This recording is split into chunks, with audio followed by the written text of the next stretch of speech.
Hi, this is Brennan Davis from Bedrock Games and the Bedrock blog, and I'm here with Joel Clark, and we're here for another episode of Wuxia Workshop, and we're going to move right into the first segment of the podcast, which is problems in design, and this is where we just talk about problems that we have at our table in designing the games that we work on, and just general topics that GMs probably contend with, and so we're going to start out with timing and pacing, and I know this is something that's sort of more in your wheelhouse, and you deal with it in Tianshang, and I really liked the way that you handled it in Tianshang, and so I wanted to talk about that, but also talk about the problem more broadly. So, what are your thoughts on the topic?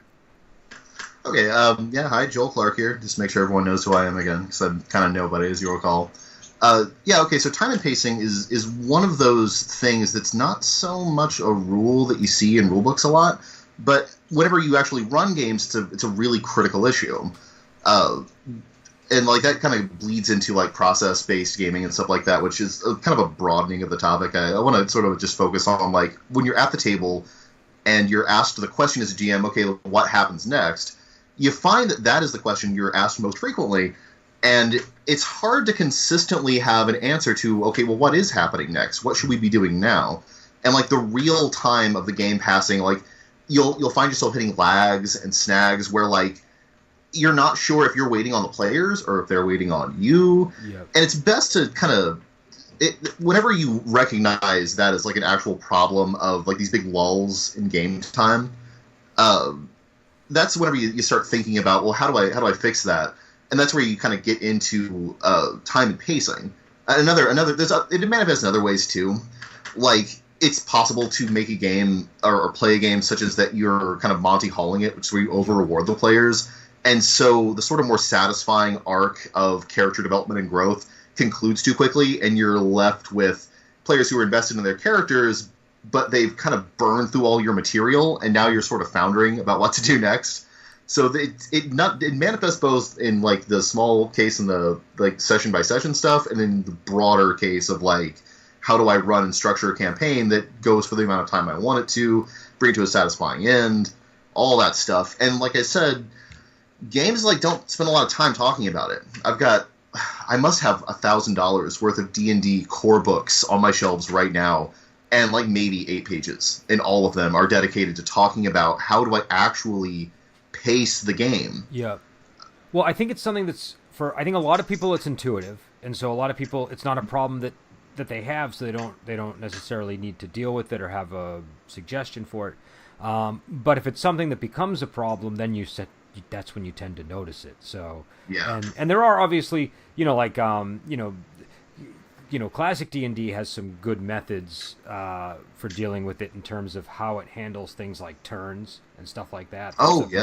Gygax, he actually wrote about it in the old D&D stuff. Like I've got my original, I don't know if it's an original, but I've got like the AD&D Player's Handbook, and in there, or it might have been in the DMG, come to think of it, he actually has a place where he's like, look, here's how you manage time in games. Here's how you block out days and weeks and months and rounds, and it's fantastic how detailed it is. Yeah. Actually, fun little story about that, and a very little story. I don't want to interrupt you too much here. When I was designing Parliament of Crocodiles, and I was doing the same thing and having the same problems with time and pacing, I naturally recreated the almost word-for-word exact chart that he made in there for structuring games based on time. So clearly there's some intuition involved there.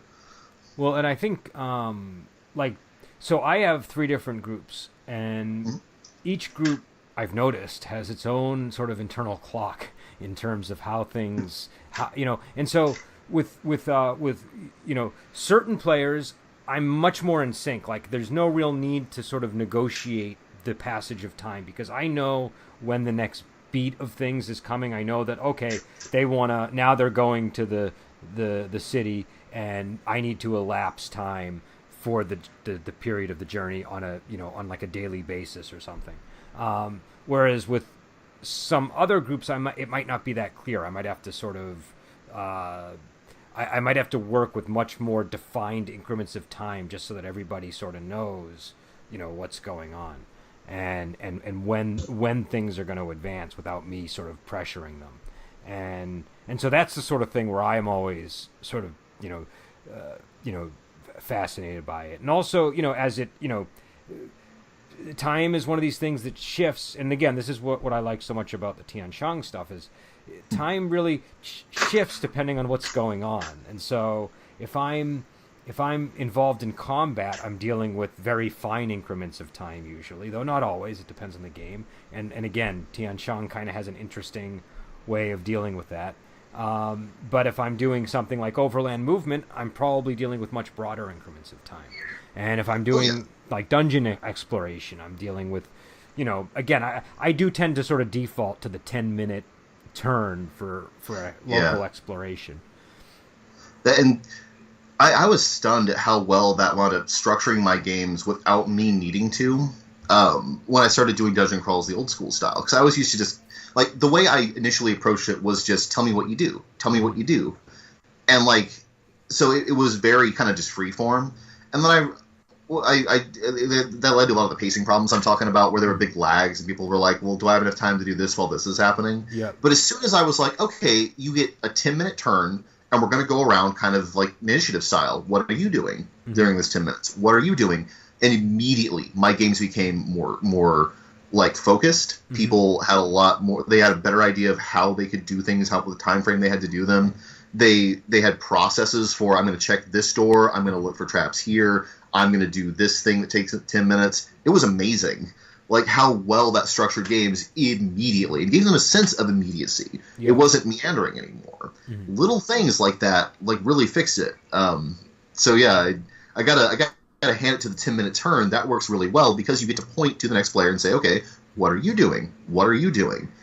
That's amazing. I love that. And actually, that exact point to a player, what are you doing, is really like that and the White Wolf scene concept, and that might predate White Wolf, or what I use to structure Tianshang, which as soon as you're ready, I will bloviate about, because I got a lot of thought went into it. It actually wound up being really simple, because like you read it, and like that was one of the things you immediately commented on, was you're like, wow, this is really cool. And I'll tell you why you have that reaction is because it's short and intuitive, and it will clearly work at a table. Yeah, I could tell. I've run enough games. I mean, I definitely wanted to see it in action too, because one of my other thoughts was, gee, I want to see how he's using this. So it's something where I was very intrigued by it.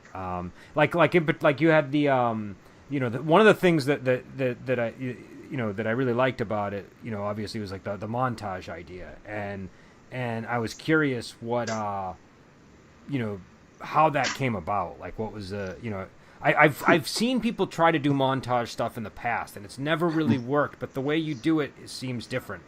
And yeah, there's an easy solution to that too. Like, and that hit me like a bolt of lightning when I realized it, because you're right. You've seen a lot of games. I've seen a lot of games where they're like, oh, here is how you do large increments of time. Yeah. The problem is they assume that you as the GM or they as the game designer have some control over how long these things are going to take, and we don't. People who have control over it are the players. They will tell you when they're ready to do that, and they'll do it as a group, especially if you give them a reason to. Like, okay, it takes you this many months to accomplish this. Okay, well, let's just take some months. Bam, montage scene. And whenever you have structured it such as that the players get to shift between how time is paced in the game, and you keep that, like, what are you doing structure, you have the ability to keep everyone engaged no matter how time is passing. Because ultimately it winds up being the table democracy telling you when to shift between the different kinds of scenes with different kinds of pacing. And it retains that immediacy no matter what you're doing. So that was the thing behind it, was realizing what the players are the ones who are really in charge of this. Because, and I'll tell you why, what really struck me was I was running Axe, which that took me a long time to get good at, and I kept trying to do those big, longer scenes, and those like more dungeon crawly things. I wasn't sure how to use the tools they were giving me, and then I kept having the players go, I'm like, I want to attack it, I want to do this now, I want to do this.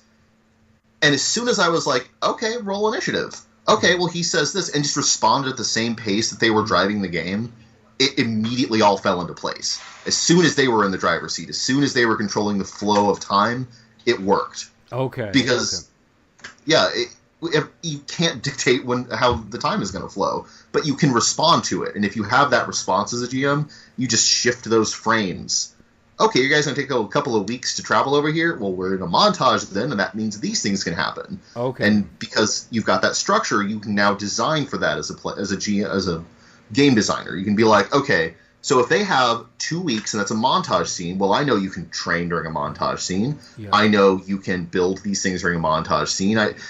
You just, like, you tell them, you ask them what they do, and if they're stumped, you offer their options. Yeah. Like, oh, well, you're a courtier, right? Well, you could build this social empire during this time, make these roles. Yeah, and it's bam, they're doing something. And it's not the GM just sort of describing a montage.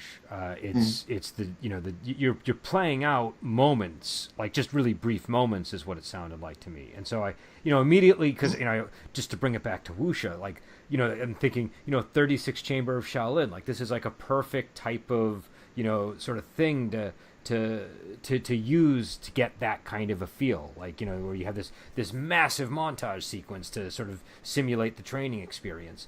And it's something that I've like in my games, if the players join a sect and they're like, hey, we're just going to spend 3 months doing X, it gives you a great way of sort of managing that time, and also kind of having meaningful roles that will help determine the outcomes of things. You know what I mean? So obviously this depends on how freeform you are as a GM too, but it does. And you run into the problem of, if I can just keep rolling, why don't I just roll until I succeed if there's no consequence or failure, and I have as much time as I want? And you need to have an answer for that as a GM and as a game designer. Well, what if they do just keep rolling? Especially in Tiansheng, where you can hold dice between rolls. Mm-hmm. You will eventually roll like these ridiculous sets given enough time. And like I again, when I was playtesting it, I had players who were like, okay, we're not in combat. There's no one hunting us. I keep rolling until I get this gigantic set. I have literally infinite time. I will get this super huge result. And you need to understand you're making a world where that can happen. Yeah. And be able to structure that, like, because I'm dealing with fire with the amount of power that I give characters. Like, I needed a lot of structure to make sure I was keeping that in a believable universe. I don't think it's quite as bad when you're dealing with more human characters like you guys do. But still, it's good to have the structure. It's good to have a reason to roll and something they can do. I guess with that's a perennial issue, and there are all kinds of solutions, obviously. Some are mechanical, like take 10 and take 20. Some that's the classic one. Yeah. Do you even need to roll if there's no pressure and the person's going to succeed? It's probably better to But if it's something where there's some great consequence of them just constantly spamming, then that's when I think it becomes an issue. And that's usually a product of a component of the game not being well thought out, or just the possibility of spamming being exploited by the players in a way that they weren't, it sort of defies the spirit of the game. So there's a generous mechanic that works for 90% of the population, but then when the 10% of the, get their hands on it, it can be like a wrecking ball going through the campaign. That's not isolated to just Wuxia or Superpower game. That's every game. No, it's a perennial problem. But one place where I've encountered it is I have an optional mechanic that I like to use for. Like when I do Wuxia, obviously kung fu techniques are very important, and learning kung fu techniques from masters and manuals are important. And according to the strict rules of the book, you have to spend XP to do it. But when I'm playing with my friends, I like to do it more like it's from a movie or a book, where you're training with the leader of beggar clans, so he's going to teach you his dog bashing stick technique, and all that's going to be required is you need to get a total success on your light melee skill roll to acquire the technique. And that works provided I only allow one a day and people aren't going crazy trying to get techniques. Because then you're using, and that's one of the kind of the two ways you can do it. Because with any time you pick up the dice, you need to have a consequence or failure. The consequence in that case is it takes you one more day. Yeah, that's a fine consequence. But if you get to a point where they have effectively infinite days, like you have 30 years to learn the technique. Okay, well that's 30 times 365. And that's how many rolls I get. That gets me to my most powerful tool as a GM in the timing and pacing department. I always use a calendar, and the reason I use a calendar. And again, I have to admit, sometimes I'm more lazy than other times about the calendar, but when I'm on the ball with my calendar, my campaigns really work well. And when I'm off the ball on my calendar, that's when I encounter the most problems. And Yeah. and with the calendar, what you do is not only is it good for things like, hey, the party is in town and they talk to some guy and they tell him they want to meet him in 2 weeks. Writing that down can really make things a lot easier for everybody and for yourself. But also you can, all the stuff that's going to be happening, like if they do something and it pissed somebody off and that person's going to send like a ninja at them or something, then you can say, okay, on the 9th, a ninja's going to show up at the sect headquarters or whatever it is. And you can also have other events that'll put time pressure on the campaign so that people can't just sit down all the time and master every technique in the book, or sit there and whittle whatever object they've found that they can craft so that they can make an enormous fortune. It can reduce. Spamming, if it's plausible and reasonable, is fine, but there should at least be things going on in the world that are gonna put some time pressure on things occasionally and make them maybe not feel so comfortable sitting down and letting that time pass. Oh yeah, and that's a good point. Is whenever you put a value on time that way, when it's you have X days until the army arrives, you have X days worth of rations left, that kind of thing. Suddenly they've got to. There's a strategic element introduced. How do we best use this time? And that's fine. That you've designed enough at that point. Even not putting rules in the game, just putting a time limit on it. That solves so many of your problems, because even the cost of it only takes one more day matters if you only have 3 days. Yes. You have 3 days to master the dog beating stick, and that comes up in Wuxia all the time. You only have so long to master this technique. Yep. That's so, yeah, beautiful handling. But yeah. So I don't know. Is there anything about timing and pacing and bookkeeping that we wanted to go over? Oh man. We covered some of the broad strokes. Like I said, I could probably talk about this until the moon crashes into the earth. Let me think. Is there any one other thing I want to bring up? I think the only other thing I'd like to mention, and this kind of dovetails into you having a calendar, is whenever you have mechanics in the game that determine how fast time is passing, and I structure that around a scene structure. You also, as a game designer and as a GM, realize that you can use those as tools. Yeah. You can, like you said, put a time limit on stuff. You can put a calendar date on stuff. You can even at the barest level, you could say, okay, they've pissed off this guy. How long does it take a guy to respond? And you just look at a little chart and you just write that down and you just track the days, or hours or what have you, depending on how the pacing is going. Most basic thing, just having the technique to structure that, having a rule system that supports that and allows you to interact with that as a GM, that's great design. I love that. So I think that'll probably wrap it up for me. Okay. I'll ramble otherwise. All right. So so why don't we get into the next segment? All right. So moving on to the next segment, which is solutions and design, we wanted to get back into the Wuxia dungeon idea, which we touched on last episode. And so I know that you had some questions for me, and I had some Wuxia dungeons that I sent to you to sort of give you an example of what I do. So I guess I'll throw the ball in your court just to get sort of what questions you had. Okay. And this kind of ties back into the pacing a little bit. Like when we're talking about the 10-minute turn, there's a lot in the structure of a dungeon crawl that makes it kind of ideal for a GM to sort of just shift into, as far as pacing it and having it have a sense of tension and all the stuff you want in an adventure, all the danger and all the thrill of surprise and the exploration element. It's all there, and it's really easy to run if you just have a little bit of structure. But I was wondering, okay, so in D&D, the idea is that you're kind of a medieval knight or wizard or something, so there is sort of a methodical pacing to it. You're in heavy armor or you're an old man in robes. You kind of envision the Lord of the Rings characters, I think, is what I always envisioned, as just kind of slowly and carefully walking.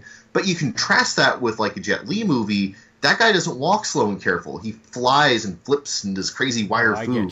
I get you. So how do you keep both those elements in a dungeon and make it a satisfying play experience. So that's kind of my first question is like, how do you marry those? This seems like polar opposites. I mean, I don't know. I never really thought about that. I don't think it's. I have never had difficulty with it when it's come up. So, I mean, normally players go into a dungeon and they're just as cautious as any other game because they know there might be traps there or whatever. But occasionally you'll get these moments where they get into a fight and it sort of blazes through three rooms or so. But you just kind of let it happen. It's not like if somebody is gonna use their lightness kung fu to get from point A to point B in the dungeon in a heartbeat, that's fine. So I haven't really encountered that as an issue, I guess, because in a lot of these movies, when you do have sort of the dungeon at the end, they play just like they would in an Indiana Jones movie or any other thing. It's not. I don't think it's terribly different. But I don't know. Maybe I'm missing the concern. So. No, I don't think so. I think what you're doing though is like you're saying that much like in D&D, like to make it put it in purely D&D terms, you can have like a wizard or a sorcerer with feather fall or expeditious retreat or something like that. You can just have characters run and jump, and like with a good enough check in some editions, you can leap over chasms and climb up sheer surfaces. So like really, in a lot of ways, you've got the same tool set. And you don't have this problem that I'm envisioning is happening in D&D, where there's this big gulf between character mobility and dungeon as like hostile architecture, because you only use those things when you need them. Well, I guess one thing that's similar is like in D&D, you always have to sort of be aware. Okay, does the player have teleport? Do they have this? How is that going to affect things? And in a game with martial arts, you have to be aware of which techniques they have, especially if it's fantastical style martial arts. So like there's one technique in the book where you can use your finger to explode stone, and that could be used to carve your way through a dungeon. And I'm happy to allow that. That sort of stuff doesn't bother me. I think what you sometimes get in Wuxia that you don't get so much in like an Indiana Jones type movie or a fantasy movie is action that strains credulity a little bit. It's sort of like things can get a little bit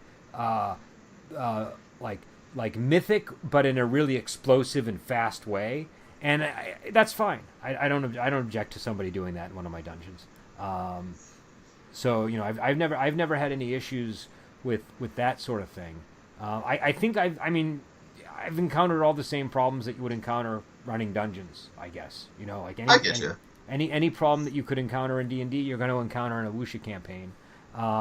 The only thing that I would advise is one of the reasons why D&D works so well for dungeon crawls is because you have these hit points that get enormous, or you know what I mean, and so players can sort of they can lose 20 hit points, and it's not a big deal when they reach a certain level, and they can still explore the dungeon.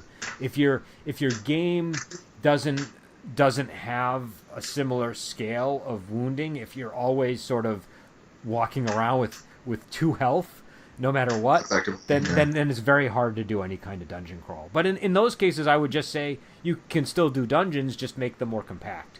That's the that's sort of the solution there, or make them very, very involved and with a lot of opportunities for breaks. But yeah, that I think more than anything else, your wound total is the big determinant of how much you can do dungeon crawls. That makes sense. I've always kind of considered hit points as the player's margin for error. That's, their ability to kind of just rough it through a given area. Yeah, I think that's definitely the case. I mean, it's padding. Like when I tried to make a fantasy game at one point, and I really wanted all the characters to have like free health max, no more. I wanted them to be, because I wanted like a degree of realism to sort of underlie this fantastic world. But the thing I noticed right away was I also wanted dungeon crawls, and I couldn't really have them. Because you need some kind of player resource. Yeah. And there's others. I've seen like willpower and there's magic points. As long as they have some way to lose or spend something to keep themselves alive, they get that margin of error and they can do dangerous stuff like dungeon crawls. Yep, and you can get around it by making the dungeon safer or shorter. Like, there are ways, but I couldn't do those like extensive, deep crawls that I wanted to be a possibility. Man, speaking of extensive deep crawls, okay, so you made the mistake of sending me some maps. Yep. And I'm drooling over them. So tell me about, first of all, the House of Paper Shadows.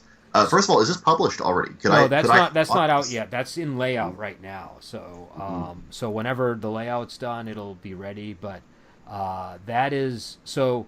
The House of Paper Shadows started as an encounter that I did on the fly, where it wasn't on the fly. I did it like I came up with it that morning, but it was they stormed this general's estate, and he had sort of like a courtyard house with the oiled paper walls, and I decided a really creepy monster would be paper shadow puppets, which I don't know if you've ever seen, but they're these really cool puppets that they often have in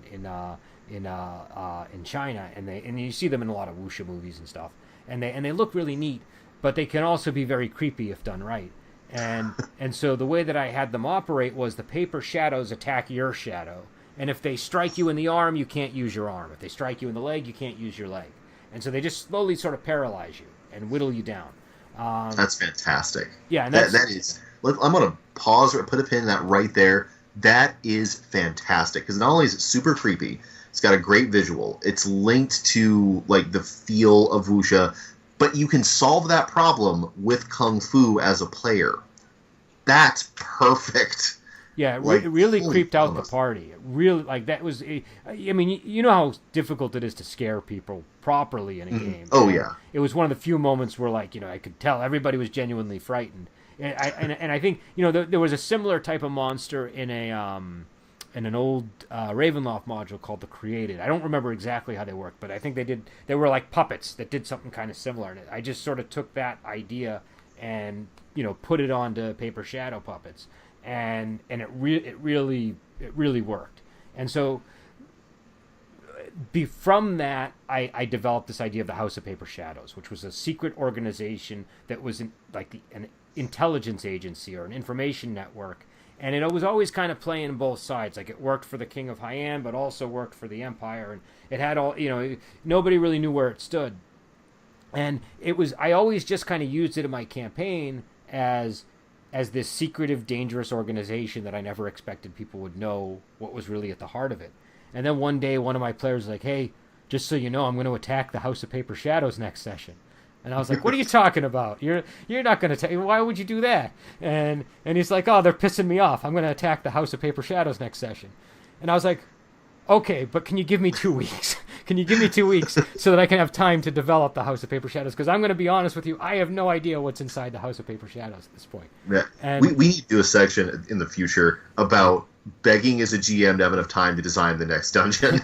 Because I've done that exact same thing where the guys are like, "We're going to storm the Knoll's hideout." And I'm like, "Oh no, that's a giant fortress. Give me a little bit." And honestly, it was totally reasonable for him to say, "I'm going to do it this session," because that's generally enough time. But this was like a thing in the game that had become so important. I wanted to get it right, and so what I did was I asked him for 2 weeks because I just wanted 2 weeks to think about what I wanted to be in there. And so I spent 2 weeks just thinking, and then I started making the content, and it's beautiful. Yeah, it came out really. I think it came out good. And I won't get too into it because I don't want to spoil it for people that are going to play it. But but it was, it's one of these. It's an earthen roundhouse, so it's a circular dungeon. It's multiple levels. It's got an inner ring and an outer ring, and it also has a lot of. This is where there's always that question of how much magic and supernatural element to add. I think when you're dealing with dungeons and stuff, the supernatural definitely makes it easier. And I went sort of all in with the magical elements here. So there are things like, again, I'm trying not to do it without spoiling things, but there's an area in the map that can sort of send you on a time travel adventure, which is sort of a thing that I like to do. and so it's sort of like a dungeon within the dungeon that leads to a mystery. But That's fantastic. But yeah, so again, this is something that I think if you have structures in your world, you have dungeons. Do you know what I mean? Like if you have. Yeah, I think the dungeon gets maligned as a modern term. People are always like, oh, dungeon crawls are so cliche. Listen, dude, if you are in a house, you are in a dungeon. Yeah. And because the thing that makes a dungeon a thing that's really ideal for adventures is that it has a natural pacing mechanism. It has doors. You can close a door, get a little break. You can bar a door and defend it. You can open a door and get the content in the next room. That's an immediate pacing mechanism that's linked together. And like I wanted to point that out with this one, like there's a large kind of central courtyard area, and like since it's a kung fu game, you can kind of leap over some of these inner rings, I imagine. Yeah, that was something that happened right away, in fact, because you have the running on rooftops and all that stuff. That's what we call the labyrinth problem. If you make a maze, they will jump over it. Yep. That's just because it's the easiest solution, right? But it doesn't matter, because here's the thing about this dungeon. Really, it doesn't matter if you walk through the front door or if you leap over and get on the inside. It's a matter of which room you're going into in that ring. Mm-hmm. And so it turned out... So when that first happened, I freaked out. I'm like, oh no, my dungeon's broken because people can jump over the walls. And then I was like, oh, it's the same as if they walked in through the front door. So it's fine. Yeah, and even if they just walked in the front door, like the biggest ring, of course, is the outside, so it has the most rooms. Yes. Or maybe just the largest rooms. It has a lot of rooms. I'm looking at the key here. And like, if they want the content in those, they've got to open the door to that room and go and deal with that room's thing. Yes. That's a great pacing mechanism, because they get to choose when they open the door. And you can even throw a wrench in it. You can be like, okay, there are guards patrolling. So now, like we pointed out in the last conversation, there's a time mechanic. That's wonderful, wonderful pacing mechanism. And I sort of distinguish usually between sort of like dead dungeons and living dungeons. And this would be like a living one where you have residence and defense mechanisms. And that means, if you just jump into that inner ring, then you have to suddenly contend with a lot more, challenges. Because the obvious solution, which is jump over it, becomes the most dangerous solution because, of course, they anticipated that. Yeah. So the new obvious solution is let's sneak in, and suddenly you're doing a very methodical dungeon crawl, and you're going to get a lot more content. But what I like about this kind of dungeon is you can run it as a dungeon, but you don't have to. Like, if the players go there and they're friendly, they can just be guests at the house. Do you know what I mean? Mm-hmm. It's not something where they have to go in and explore every room. They could go in and get assigned to a guest room and, walk around at their leisure if they're friendly to the place. There are other approaches to dealing with it. And I think, again, when you have a living dungeon, you have more options like that available to you.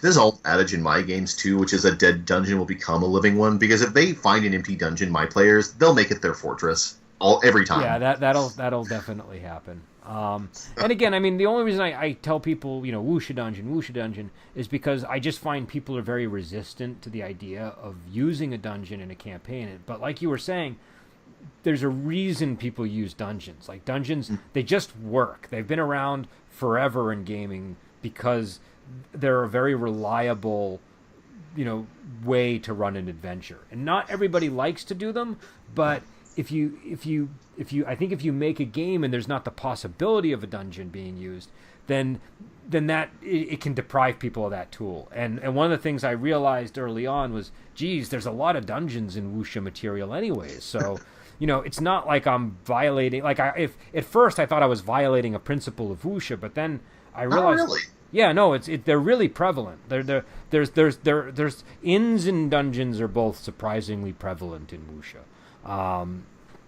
So I feel that it's a really nice pairing. And, a thing I'd like to point out about like why they're effective, and as I'm looking at this immediately, the thing that springs out to me as a myopic jerk is that it's numbered. All these rooms have a number, and that corresponds to a key. Whenever I want to talk about content and content delivery, this is what I'm talking about. You as a GM now know what this room is, what it's used for, who's in it, all that stuff. And whether they're exploring it or they're trying to assassinate somebody in it, or they're holed up in it and setting on fire, or they're guests and that's where they're staying, and they're exploring at their leisure, no matter how they interact with it, you know what the content is.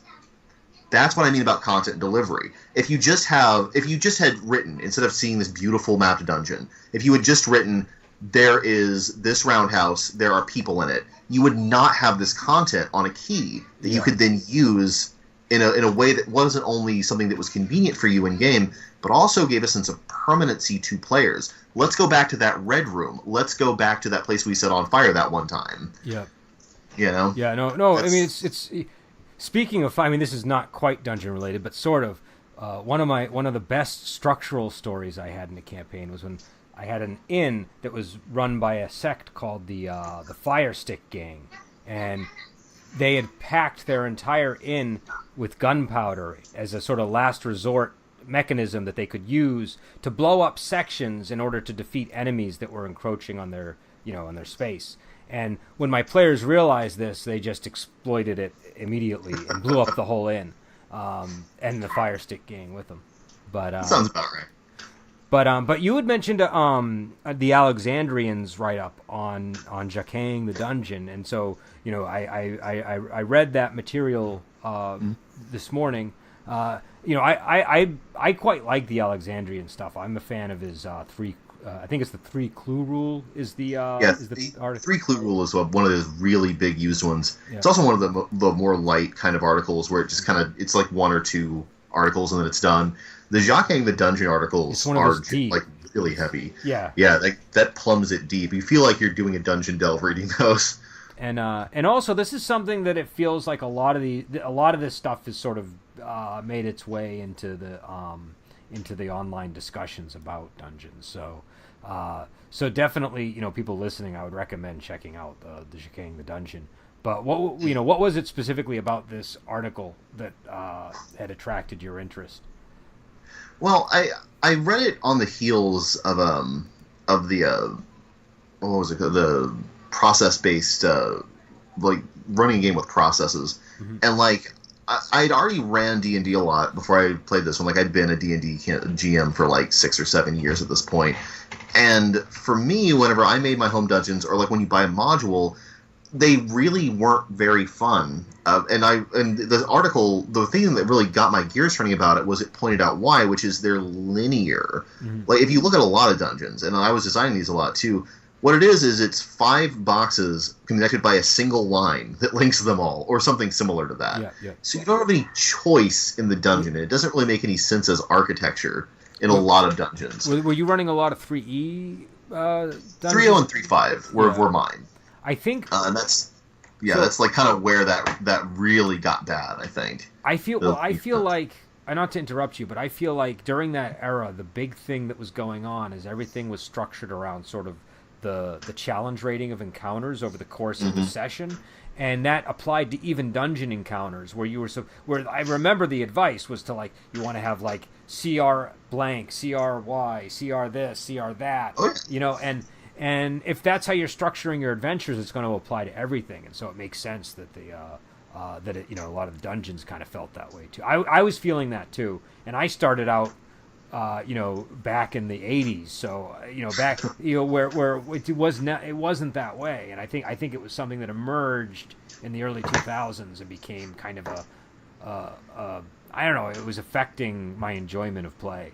And it gave me a really poor impression of D&D initially, but I learned about kind of the history of like, and the designer, the Jacques, the eponymous Jacques, was then Paul, now Janelle Jacques, was one of the like groundbreaking geniuses of dungeon design, and the article largely just kind of dissects what I've come to term the Jacques method of like making a dungeon an interesting, dynamic place instead of a linear, predictable, boring slog.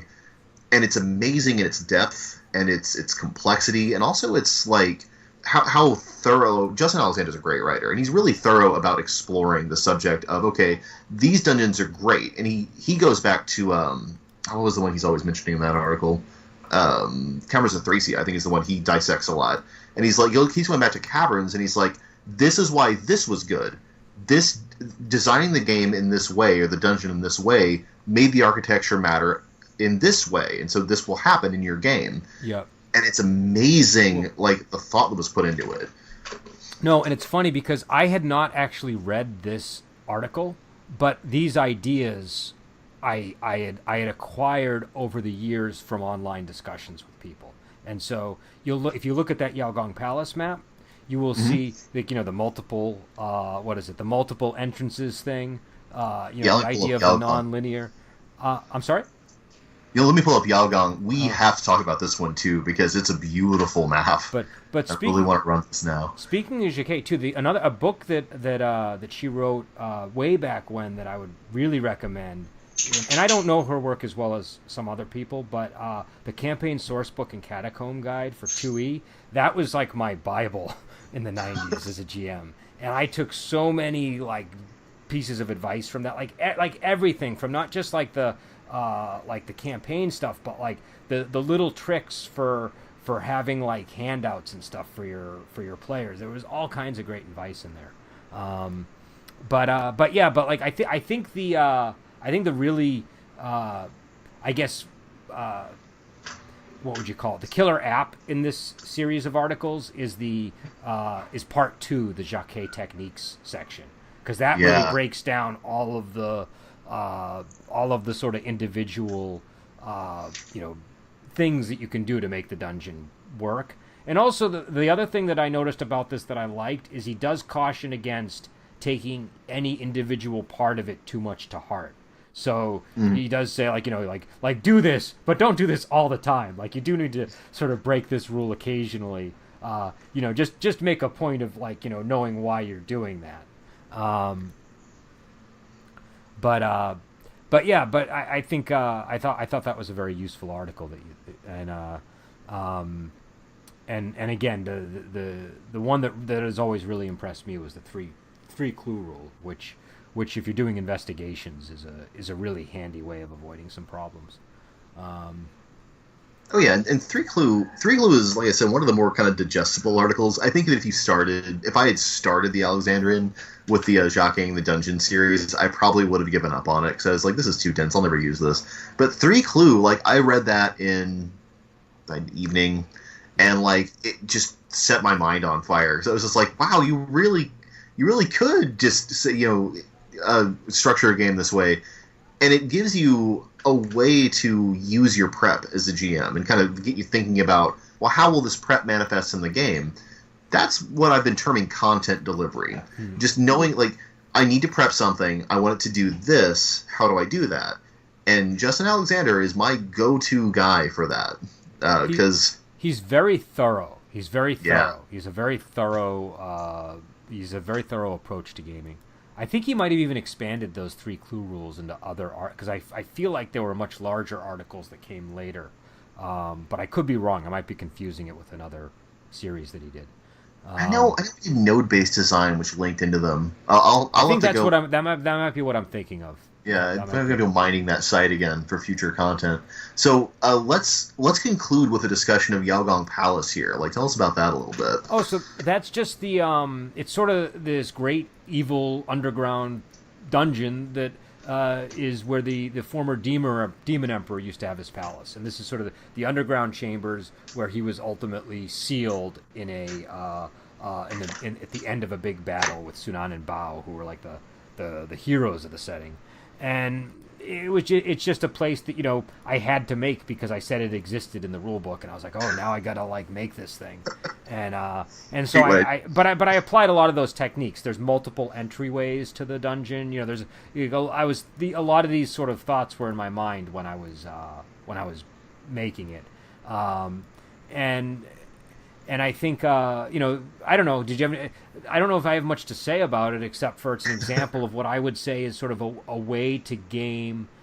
You know what? It's a way to sort of take some wuxia things and make them into a dungeon environment that's much more extensive than you might sort of initially imagine possible in the genre. So there's like in the upper corner, you see an area called the Pure Ones. And this is a place where, this dungeon was originally inhabited by a group called Phoenix Sect, Pure Phoenix Sect. And the people of the sect who became sort of the great masters of it, they developed this technique where they would hold their final breath to attain a sort of temporary immortality that enabled them to become the guardians of this inner chamber that they want to protect. And so you go into this section, and there are these desiccated remains of these old abbesses and abbots who are really still alive, and they have a few more breaths in them, and that translates in the ability to do, each breath is the equivalent of either a kung fu strike, them saying something, or them moving. And so they're very limited in what they can do before they expire, but they're kind of an interesting hurdle for players to have to work their way through. It's interesting, and especially because, and that's one of those really great little challenges where it's a puzzle in addition to being potentially a combat. So because if they have to use their breath to do a lot of different actions, you could sort of trick them or draw them out into an extended war of attrition and beat them that way, because they'll eventually expire. So if you knew your lore about this particular dungeon, if you'd done your research, you'd already be coming prepared with that. And you could also learn that just by fighting them and being surprised when one of them just collapses and dies. Yeah, exactly. That's great. And so there's a lot to appreciate in this map, Brendan. I'm not going to lie to you, dude. The River of Mercury in the middle is so... It's at once so gonzo and so cool that it's hard to appreciate these little things like that enough. I do want to dig into, okay, so there's some kind of powerful demon trapped here. Can he get out? He can, but it's very involved. It's a very involved procedure. Also, some of his generals are trapped there as well. Oh God! And so are we talking is this the equivalent of awakening an archdemon in D&D, or is this oh God, Sauron showed up, we're doomed, campaign over kind of thing? I mean, it's not campaign over. Well, it's a very bad thing to do. But certain I have had players that were trying to do it. I had a party that wanted to unleash the Demon Emperor. There's more than one way to approach this stuff. There's an aspect to this game where players who perform rituals to the Demon Emperor, they can get things. You know what I mean? They can get benefits from that relationship. So there was a player who did that and tried to unleash the Demon Emperor, but then when he realized that the Demon Emperor was much more powerful and evil than he thought, he changed his mind and went another way.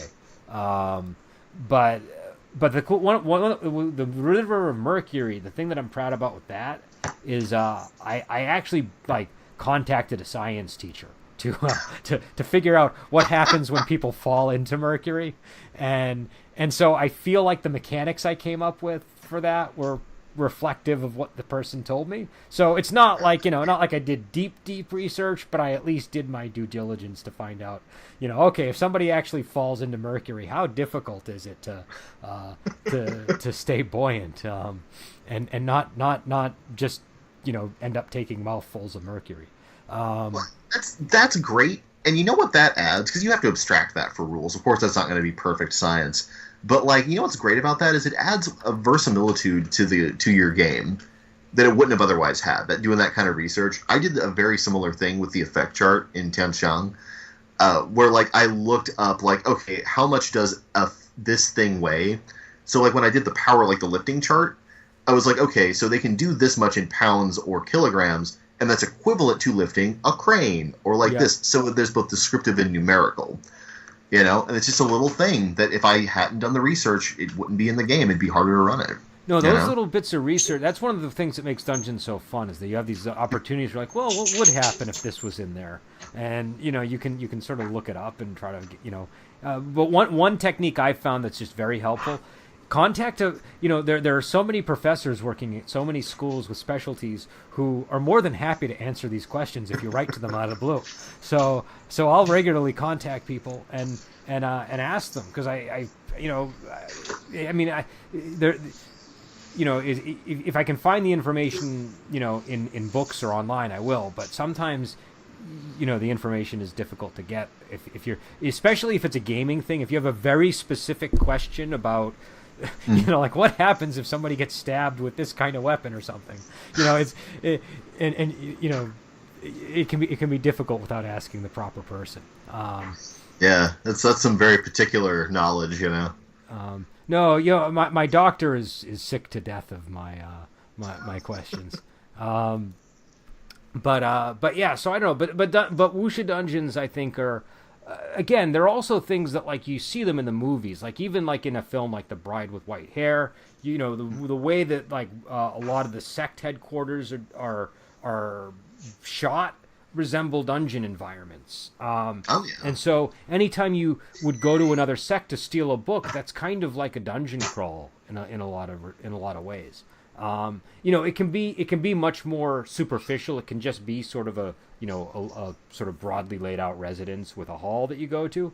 But a lot of times there are these underground chambers, like in there's a movie called Web of Death, and they have this vast, extensive network of underground chambers in it. And so I think it's a very good fit for the genre. But yeah. After looking at these maps, man, I gotta agree. Like these. Because they don't only say dungeon to me, they say, like, really specifically, you need to have cool martial artists going through this. Yeah. So that's well, yeah, because just in wonderful. Wuxia, the martial artists serve a very particular role. Do you know what I mean? They're like they are the people that would be going to these sites for sure. All right, so the next segment that we're going to get to is sharing inspiration, and this time around. You wanted me to watch Ninja Scroll, and I wanted you to watch. I forced you to watch it. You did well, and it was not painful. And I had seen it before when I was very young, so it wasn't like it was unfamiliar. But I hadn't watched a lot of anime since at least I don't know, like early 2000s sometime. That's kind of when I stopped watching it too. But like I love Ninja Scroll so much, you don't even know, man. I've got such a boner for that movie. It's so cool. Well, all right, and you made me watch What Price Honesty, and I will admit, as soon as you recommended it, you were like, "This is really dark," and I'm like, "Okay, I gotta watch it now." And I did it that night, and I'm like, he was right. It was really dark. Yeah. It was so dark, it was almost farcical. Yeah, it got pretty. Yeah, I would agree that it gets into that territory. But I don't want to spoil it, but that last scene I almost laughed because I was like, "You're kidding me!" Well, Wuxia gets into scenes like that. But with Ninja Scroll, I had not. This came out in '93, and that's probably when I saw it last. Like I probably like 93 or 94. Like I remember in my later years of high school, this is the whole Ninja Squirrel story that I was telling you, where I was convinced there was a movie called Ninja Squirrel because of the way my friend said it, and I remember watching it at his house, and I have like zero recollection of anything beyond a few key scenes, and it was really nice to I got it in Blu-ray. I will say the Blu-ray didn't, I was hoping that my Blu-ray was going to have sort of the widescreen effect, but it didn't. But it still looked really good. The aspect ratio on mine's weird too. I think I got the DVD version. You're right. The aspect ratio is like full screen. Yeah. Not really the ideal thing to see it in. No, but and I remember that it's sort of a trashy '90s VHS anime, and like suddenly it's got an air of authenticity because of that aspect ratio. That was exactly my thought, because I was like, what am I doing complaining? Like when I first saw this, it was on a crappy tube television on VHS. I'm sure I would be complaining up a storm today if somebody made me watch something on a tube TV with VHS. And so, who am I to complain about the aspect ratio? I quickly forgot the aspect ratio, mostly because again, I'm so in love with this movie. Okay, so let me talk about what it's about, because like this movie is basically the reason I roleplay. Because I saw that, and like right after that, I started getting into World of Darkness and D&D, and I was like, "Hey, I could do Ninja Scroll," and that thought propelled me to doing D&D for a long time and doing the general roleplay stuff. So it's one of those things where it's Japanese because it's an anime, and so the story is really, really focused, and it's really simple. And you'd never think with a story this simple that it could be this explosively amazing, but it is. It's really great. Okay, so it revolves around this guy Jubei, he's a Ronin. He doesn't have a clan anymore, which is important later on. But like at first, it's just like I'm doing stuff because I'm not a samurai, or I'm a samurai by caste and birth, but unfortunately my clan's dead, so I need the money. And it just sort of follows him, and he sort of gets roped into this thing that's happening, because like it's got a little dual plot line initially. It's got a protagonist and a deuteragonist. The deuteragonist, I can never remember her name. I always call her the ninja girl. You remembered her name, but I can't even remember it. I'm just going to continue calling her the ninja girl because I can't remember it for the life of me. I think it's Kegaro. Kegaro was, I think, her name. That's Kegaro? Something like that. All right, we'll call her Kegaro. That's probably wrong, but I'm going to move on because I can't remember it for the love of God. All right, and like she's a ninja, and she's like the food taster. She's the poison taster, and she wants to go with all the other ninjas on this little thing that their daimyo sends them to do, and they all get slaughtered. I mean, like, it's not even a fight. They're annihilated, and it's super gory. And it's not like by just some dude. It's like by this huge guy, this monster of a guy with a boomerang, this giant metal boomerang. And like everything about the scene, when I was a kid, because I watched this and I was like 10 at most the first time I saw it, and even as an adult, I didn't expect anything that was going to happen. It was so sudden and so brutal and so weird. And boomerang? Why? Well, that's one of the things that I found so refreshing about anime when I first encountered it, is, probably when I was in high school. It's just that it defied a lot of sort of the rules and expectations I had going into anything. Up until the 90s, my idea of a dark cartoon would have been, the Black Cauldron. Like, that was about as dark as I don't think it ever. I'm trying to think. At that point, I'd seen Ralph Bakshi's Wizards, so I had pretty high standards for dark. Well, there were the Bakshi, there were the Wizards and the Lord of the Ring movies that he did. I think he just did one movie actually, and there was also the Fire and Ice movie.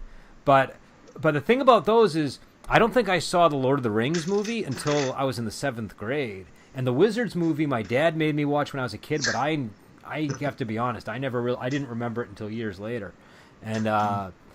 But I think by and large, even by those standards, though, the stuff that's going on in this movie is way outside. Like, the Bakshi stuff is still predictable to a certain degree. To a certain degree, I don't ever want to call Bakshi predictable, but I mean, like, it doesn't have.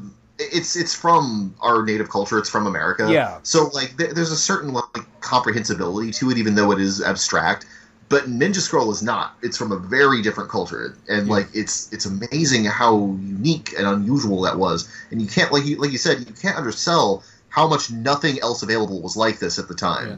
You watch Ninja Scroll, that was the only way you could get something that like Ninja Scroll. You didn't have. There was no Crunchyroll back then. There was no One Punch Man, so there wasn't anything you could do to like get this fix. So you saw this and it blew your mind. What I remember, and again, I mean, I had people that were way more into anime than I was, but I was still keyed into it. I remember around this time, and my dates are probably way off, but Akira was another one that was floating around. Yeah, Vampire Hunter D was one that was floating around, and Ghost in the Shell was the other one that was really big. And, Ghost in the Shell did come out back then. Yeah, and so and I think, what was it? My Neighbor Totoro was probably another one and Grave of the Fireflies, but I don't remember exactly when they were available. And you would also have the TV shows, but yeah, this stuff was like, at least for me, I mean, it wasn't like today. If you get into a genre, like, okay, when you find a new genre of anything that you like, what's your first move? What do you do? Well, you look it up on the internet, and you get a list, right? You get a list of list. And so you can even get them ranked by fellow fans and critics. Didn't exist in the 90s. Yeah, it was gone. It was nothing like that. You'd have to, like, where I lived, I'd have to go to Salem to one of the local comic stores, or I'd have to go all the way to Boston to like I can't even, like, Newbury Comics or a place like that, or Tower Records or something. I don't even think there was a place that sold anime within driving distance. I caught it on the Festival of Anime back when Sci-Fi did that. Back when Sci-Fi was Sci-Fi. Yeah. And that's even more random because, like, you're just flipping through channels, And like I think that's what happened was I was flipping through channels and I flipped to Ninja Scroll and I was like, oh, it's a cartoon. I love cartoons. Even as I was growing up, I never lost my love of cartoons. A lot of kids are like, it's kids stuff. Yeah. When they become a teenager, not me. I was like, Sailor Moon's cool. Let's keep moving. So I had no shame about my cartoon love back then. And so I was like, I'll watch this. And oh my god. Anyway, right. I should get back to the actual plot, huh? Why don't you can finish your recap. All right, sorry. Okay, so the point being is that all of her fellow ninjas get annihilated in a gruesome way. And she and Jubei's path kind of just it sort of crosses, and they kind of just get tangled up in this plot, because as it turns out, these guys aren't just bad guys, they're like super powerful martial arts bad guys I think it's called the Kaimon Devils is their name, and there's a bunch of them. It's not like one, it's a bunch of them with a bunch of unique, weird powers, and there's this like shogunate era, like high level politics stuff, and they get mixed up with the government, and like the focus of the movie, despite how big the actual stakes are, the focus of the movie stays in that town, this town where the devils have killed everyone, and it's basically a linear series of Jubei and his lady ninja friend, whose name I've again forgotten, just going through one after another, fighting the Kaimon Devils. It's great. It's almost structured like a Metal Gear Solid game or a Mega Man game. No, and it's and also I mean I know the program is obviously called Wuxia Workshop, but I feel like this is the sort of thing that's sort of it's still close enough, and like there's clearly a martial world here, and there's eccentric characters populating that martial world, and that opening scene when he's on that bridge over the water, that so reminded me. There's a movie that came out recently, in fact, called Swordmaster, that has a very similar type of opening sequence. But I guess for me, what I really liked about it, number one, the action scenes in this were tremendously entertaining. Kidding. Talk about high watermark. It had what I liked about the action scenes is they were very kinetic and exciting, but they would do things that would totally surprise you. Oftentimes involving very, very thin threads. But it was there were so many things that would happen, and then you wouldn't think about them, and then they would become important later in a fight, and that was just really cool in that respect. But as a game master, sort of going back to this, because like I said, I have not watched anime in ages. One of the things that I really liked watching this again, and again this was like watching it for the first time, because I really remembered so little of the content. It reminded me of like how powerful just being free to really go in an imaginative direction with monsters and abilities and things like that can be in this kind of a setting. And what it was sort of like if I were to construct a campaign tomorrow based on that, like if I were like to be inspired to make a new campaign, I'd probably go in the direction of taking a lot of these fantastical elements that were present, but doing it to create a totally new setting that sort of just is inspired by all of those key elements as possible.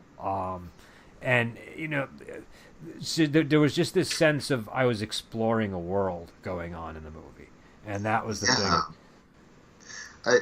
Gamifying it? We really should gamify it, because I could talk about it forever. I love this movie. How would you gamify this one?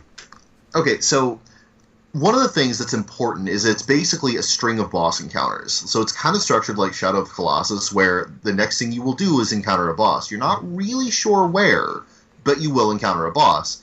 And like that's a game, and this movie is structured like that game, and you could structure an RPG around this very same concept.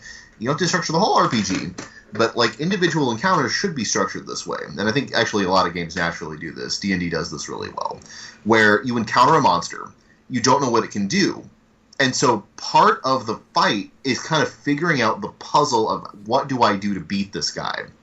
Like what can he do? Can I survive this?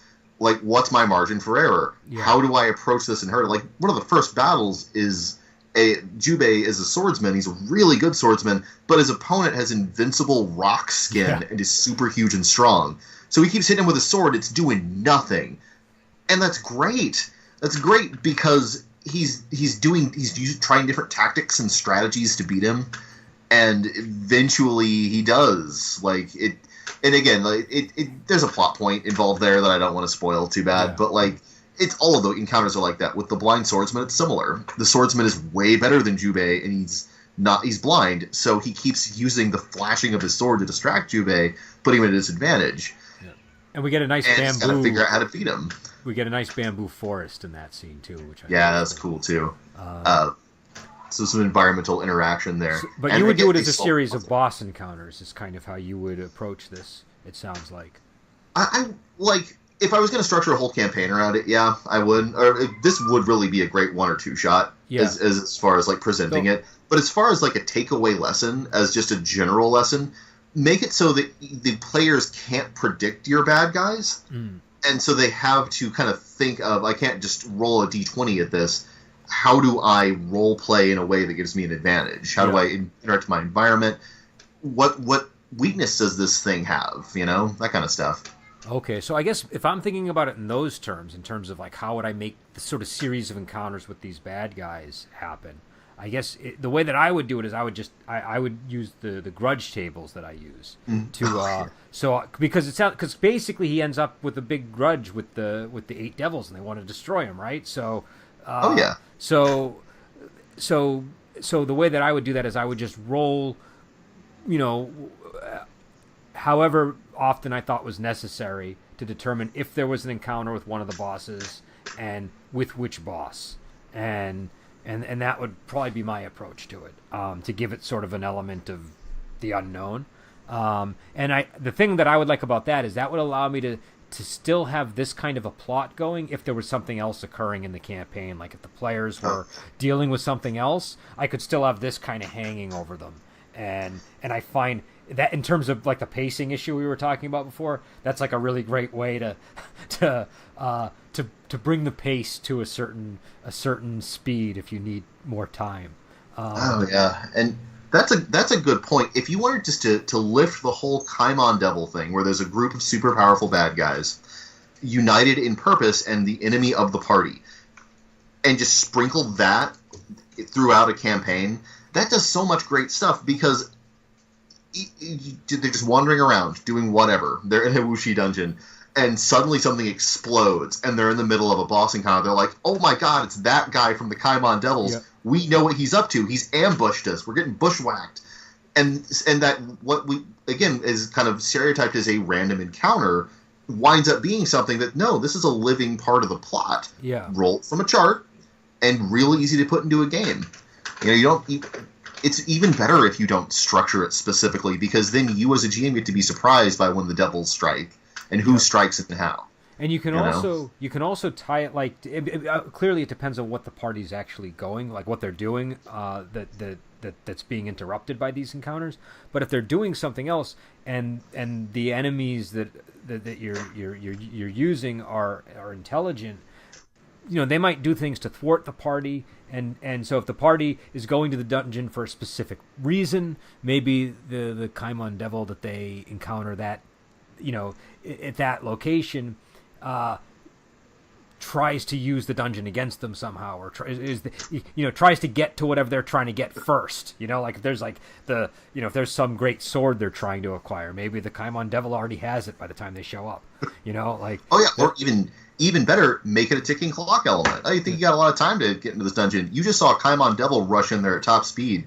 You got to beat him to the sword. Yeah, and I got to say, the Kaimon, I really loved the details of these guys. Like they had really, really fun powers and abilities. Yeah. That made them really dangerous and like they felt menacing. Like every one of these encounters felt truly menacing. And all of the encounters are like bare knuckle, horrible, like edge of your seat encounters with really colorful, interesting bad guys. Yeah. And like Jubei doesn't. The great things about the time focus of the movie is that this happens over a day. So Jubei doesn't learn any magic techniques. He doesn't get stronger or better at all. He's the same character, same level in RPG terms, and he's just being creative in how he's going about fighting these guys, and it's wonderful. Yeah, I mean, number one, I like I said, I picked up the Blu-ray when you recommended it. I'm glad I did, because now I can watch it, and it's definitely going to be something I'm going to be it's going almost to like again. a monster manual where you want to flip between scenes and be like, how'd the bee guy do that one thing with his back? Like, you don't have to watch the movie to get stuff out of it. You can just flip between the scenes you like. Well, it's funny because I was watching this. I was like, why did I stop watching anime again? Like, because I was really enjoying myself, and it occurred to me I haven't seen an anime in so long, and I just haven't watched them in years, and now it's sort of on my mind, like, oh, maybe I should start watching anime again. The majority of anime I can't get into because the pacing is really like decompressed, but this one didn't have that problem. This was like Silver Age comic where it's like, and now this is happening, and now this is happening, explosions. Yeah, my interest was kept. Yeah, there's a lot going on in it. And the one I had you watch was What Price Honesty, and we were and so this one I'll give a quick summary. It's about a group of constables, and the lead constable is played by Jason Pipiao, and his name is He Zhongheng, and they're trying to be righteous in a world where the constables are all really corrupt, and their superiors are taking bribes and working with criminals, and to go down the course of being a righteous constable is just basically suicide. And the character fully commits to being righteous in the setting against the advice of pretty much everybody that talks to him. And at great cost to everyone who gives him the advice of, hey, maybe back off with this a little. Yeah. It has consequences. And so it was one of these movies where the interesting thing for me about it was the viewer you normally when you watch a movie like this, it's very easy to sort of stay with the hero on his path. And in this one, you really wonder whether you could commit as fully as this character has to the path that he's going down. But yeah, so I don't know. I guess what was your impression of it? And okay, I want to echo that sentiment. That I've never really watched a movie where the good guy got to a point where I was like, maybe he really is just an idiot. Maybe he's this price is too steep. Because usually, like, if you're used to like Western movies, this was like a Dirty Harry kind of equivalent thing in a lot of ways. But like, you would save the girl, you would beat the bad guy, and then you would be somehow justified in the end. And none of that happens. Yeah, at all. And normally, even in like another Wuxia movie, even if it was like taking like the Dirty Harry approach or something where he just kind of goes on his own thing, and in the end, if they decide to kill him as a character, it would still feel glorious and like he's attained some, like even if he dies at the end, you would expect it to have some greater meaning or purpose. I'm sorry? But even when he's alive and succeeding, because he does eventually, like, they put him through hell. He wanted to, in the beginning of the third act, he's like coated in urine, beaten, poisoned, starved, and in jail, and then his rival comes to kill him.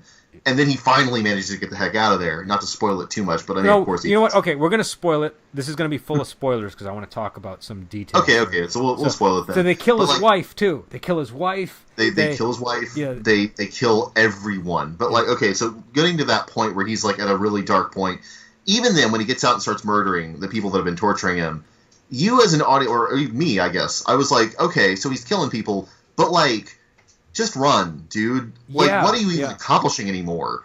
This isn't even revenge. You're still doing this as though you're a noble constable. And he is. Like, he even goes and prays to the statue of the god of justice or whatever.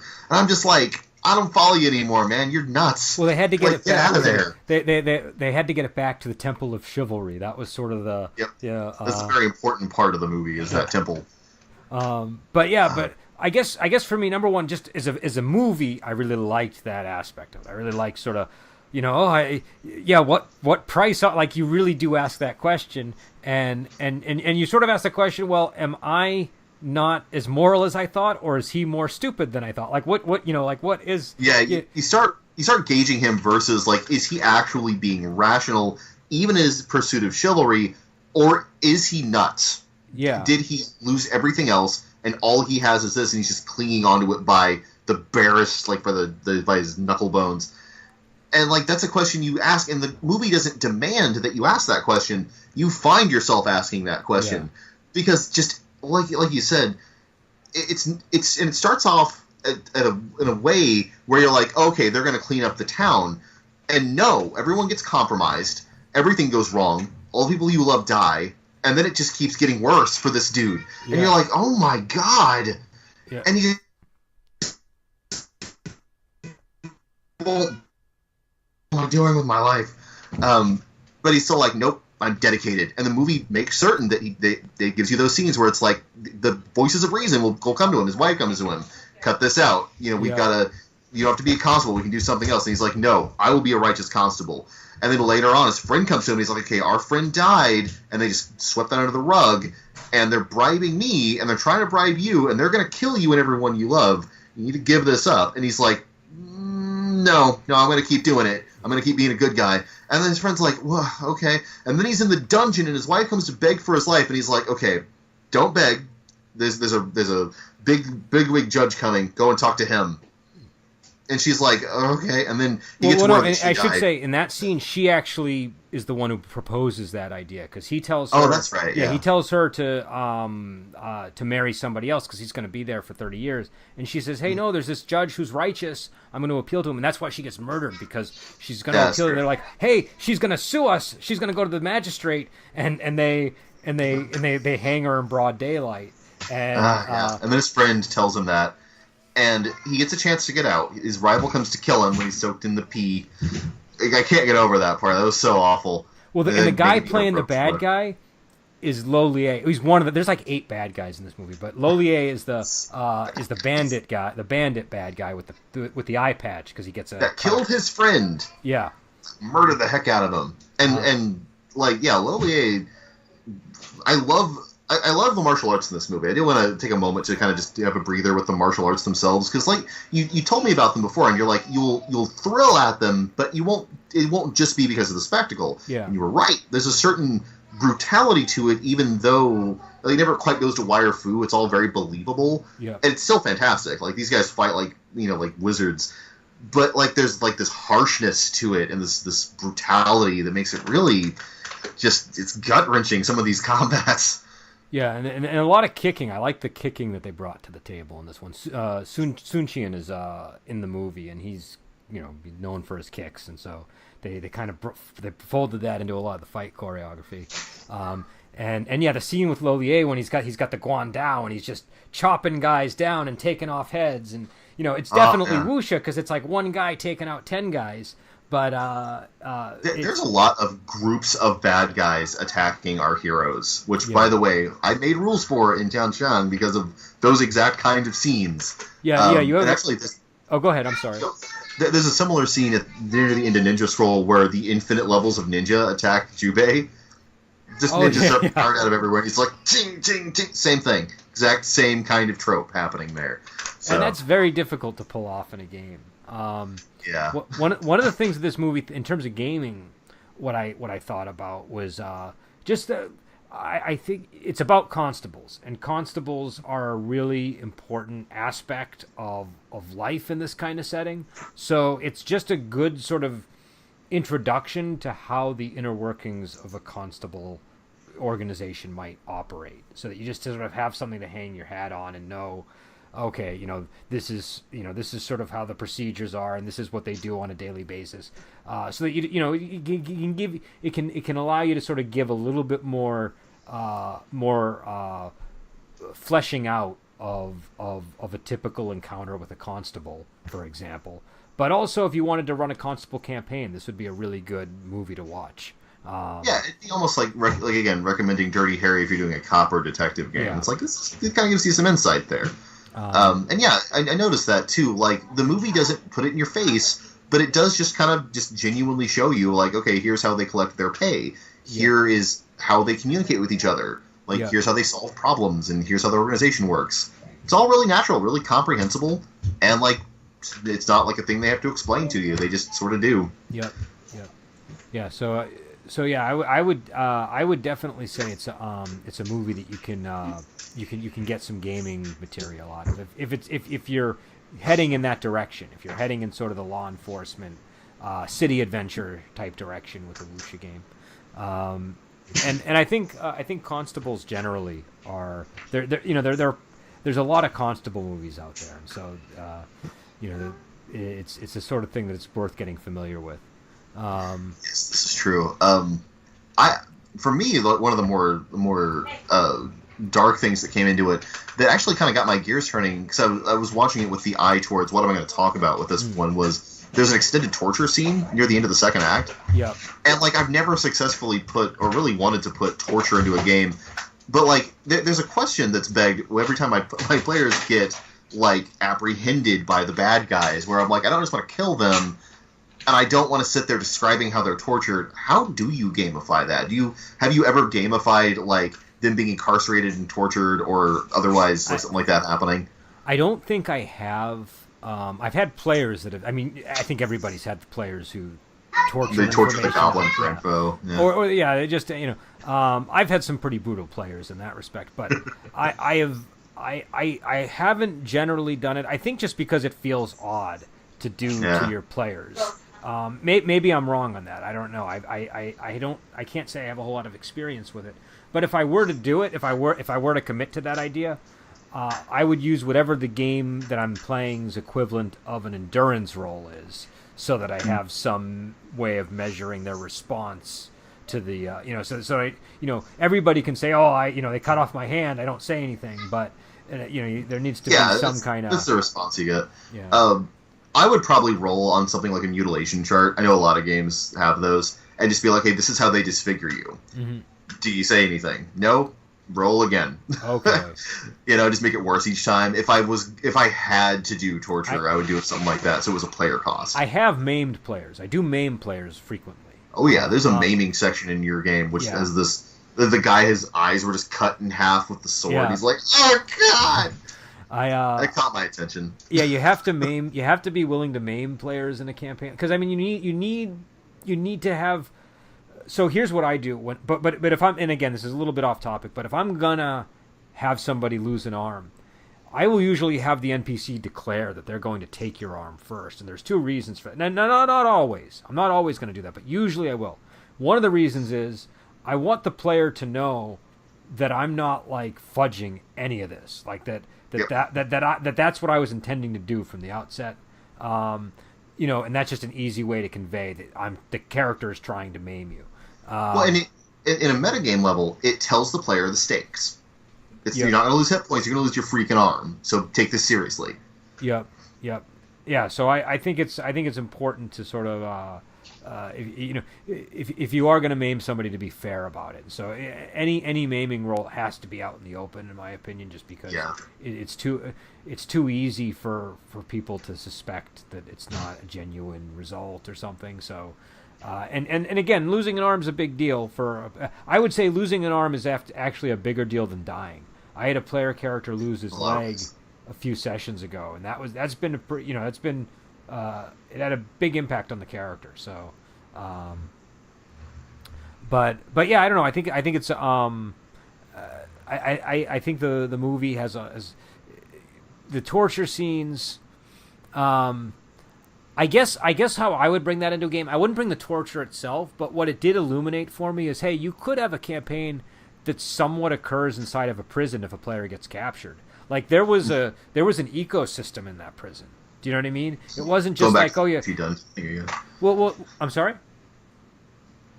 We're gonna go back to the Wuxia Dungeon again, which I know you're right. There was an ecosystem there. The architecture itself was important, like the way the rooms were set up allowed him to do sneak attacks on some people. All important stuff. And it was a dungeon hiding right in your Wuxia movie. No, and I think, and not just a dungeon, but it also had like a population like a town would have. Like you had all of you knew who everybody was in that prison, even if they didn't have a name.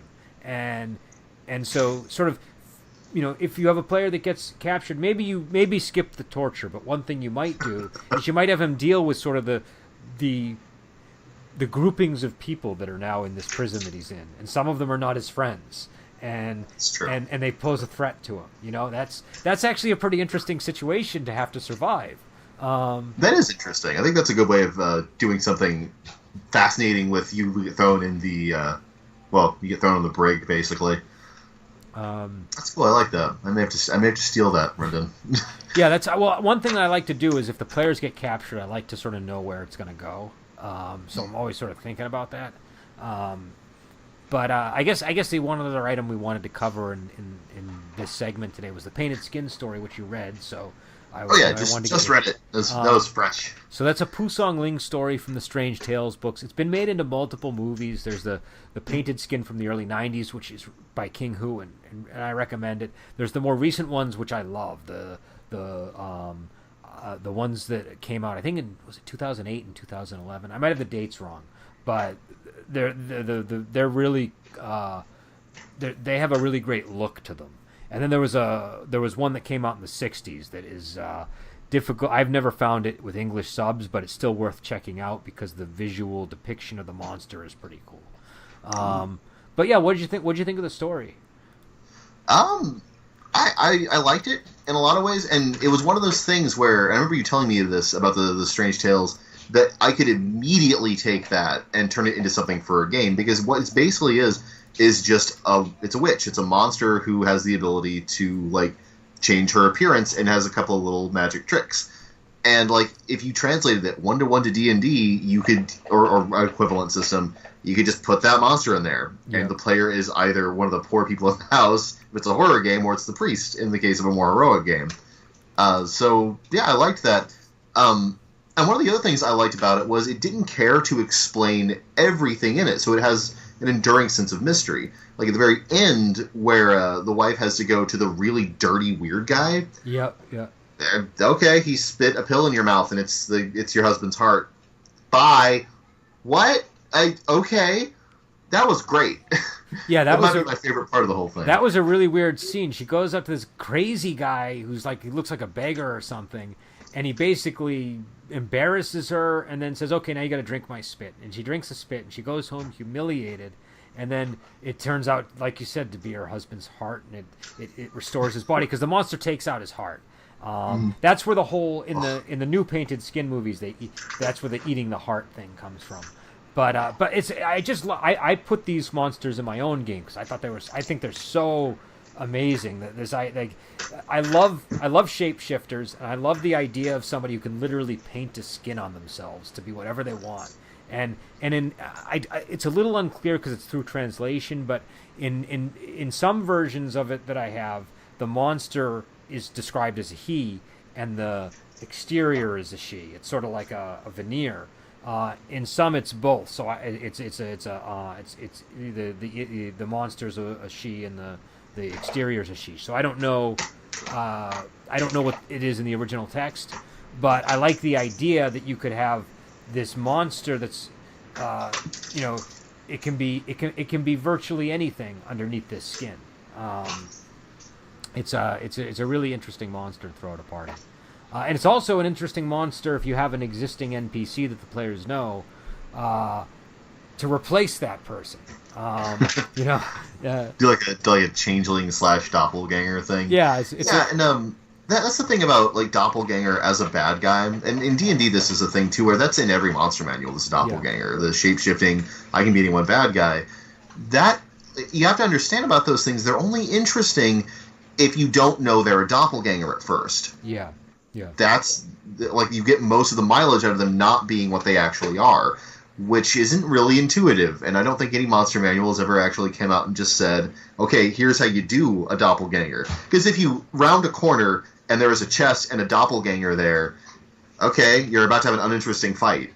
Well, but like if you go to the inn and the innkeeper is acting strangely and tries to kill you at night, okay, now you've got something interesting. Yeah, I would agree, and I think thinking about planting that seed early is always good. Like if you like the inn is fine. I think an attack in the inn works totally well.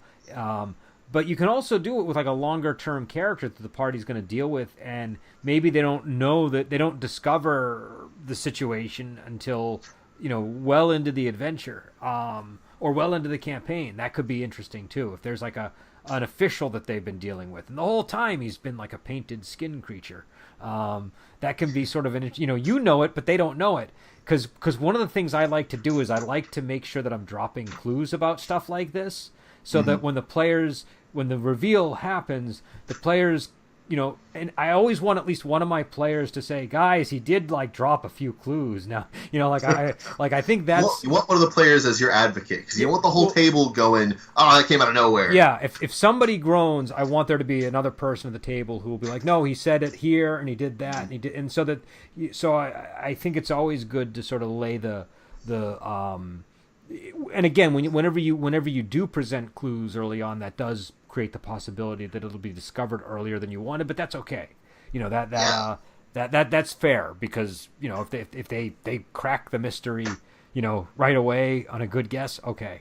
I think, going back to that where like something be revealed, that particular reveal could happen a little earlier than you wanted. I think it was Paul Sega of My Life with Master fame who said it's boring if the same person who thinks of the puzzle thinks of the solution. So, like, it's fine to have, like, maybe an ideal scene that would be really cool to have the doppelganger pop out and do the reveal, but it's also cool if it happens otherwise. Like, it's just a different cool than you were anticipating. Oh, I see what you're saying. So yeah, if you have that end game in mind, yeah, that's a danger. I think having a specific event that needs to occur for the adventure to culminate around can be really dangerous. It's much better to just say, I have this painted skin creature, and this is what it wants.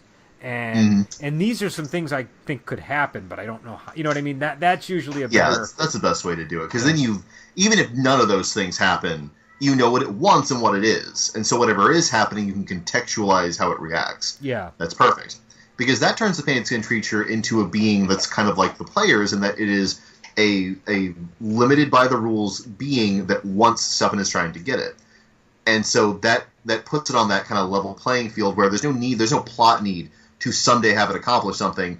So you as a GM are like, okay, how does it negotiate or trick or connive for what it wants? That's a healthier place for it to be. Yeah, I would agree with that. I think that applies to any kind of mystery because you can, the players can always come up with a method that you didn't think of. And so if you're always thinking, no, the solution to this puzzle is X, you need to be open to other possibilities sometimes.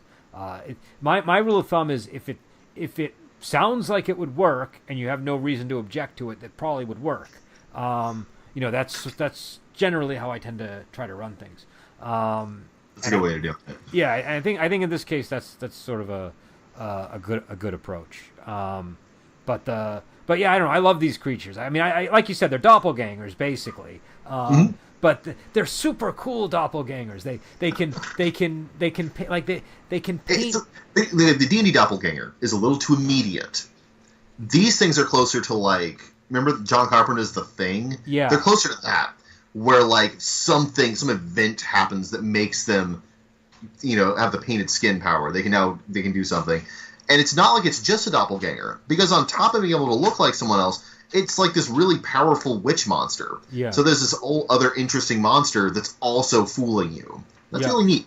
Yeah, it's a little more texture to them. It's a really cool, and I just love that they're painting the actual thing. That there's skill involved in the rendering of the painted skin. God, it almost makes me want to make that something that players can learn. Well, no, I have. So I have I have rules for or not rules, but I allow people to try to make like a disguise using that sort of thing, and so I think that's fair game. I think it wouldn't be as effective, I think, as one of these monsters. Like these monsters, I imagine have very perfect, because this is a thing. Even though it's a painted skin, like nobody is picking up on this thing. It is a really convincing. There's no uncanny valley. But I in Wuxia, masks are a very common trope. You'll have characters like I don't think latex has really been invented yet, but they have those kinds of masks. You'll have the sort of Scooby-Doo reveal where a character's face is peeled off to be somebody else, and it's one of the tropes I love about the genre, because they don't even try to explain it in an American movie. You would have to like really explain that kind of thing. Yeah, you got to give the audience the science, but in Wuxia it's just trope. So you just kind of like, oh, okay, that happened. Yeah, that thing that can happen. Yeah, he's just so good at making masks. He makes them. That's all you need. And there's a lot of stuff like that in Wuxia where, like, if you don't know that trope as an American viewer, sometimes you're like, how did he do that? Are we not going to address that? Yeah. Nope. It's not. I don't think that's a big concern. I'll try to find the video. There's a video about scale in Shan Shan novels, which get like really enormous. Like they get somebody, an American reader tried to break down the scale and sort of analyze it, and it made no sense when he did. And the guy who translates it went to the writer to ask him, hey, what do you think about this? And the writer's like, oh, we don't, I don't care. Like, it's like, why are you even worried about that? So I think it's just something that we like. Sometimes we get maybe too obsessive about those kinds of things. Oh yeah, and so sometimes it is okay to make the explanation. Who cares? Yeah. If you don't care, it's not important to know why you can make that mask. It's just a thing. Deal with it. Let's go. And But yeah, so or like, yeah.